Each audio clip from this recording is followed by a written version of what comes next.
This accident and emergency department in Wigan is one of the best performing in England.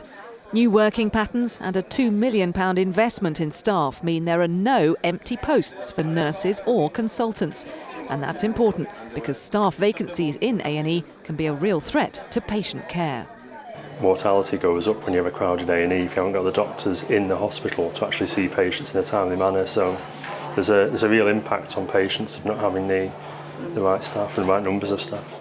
But this hospital appears to be the exception rather than the rule, as we've uncovered with a series of freedom of information requests to all of England's acute hospital trusts. Among A&E doctors, our survey found 1 post in every 8 is unfilled. Compared to vacancy rates last year, that's 21% higher.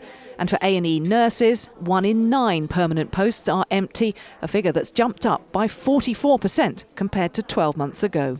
We lost a number of nurses with posts being cut some years ago, and we've now got that gap whilst we try and catch up with more people coming through training, people returning to nursing, etc. But at the same time, nurses we know are leaving because of the stress. So on this side here, this is what's happening in the department at the moment. So to keep staffing levels safe, hospitals fill gaps with agency nurses and locum doctors. A relatively small bill in Wigan, but even here it's a financial burden. As a result, we as a trust are in deficit. The NHS is massively in deficit this year. And the amount by which the deficit has gone up this year is exactly the same as the amount of extra money that's gone into temporary staffing. At the moment, it feels as if chief executives like yourself across the country are choosing quality over finance and going deeper and deeper into the red.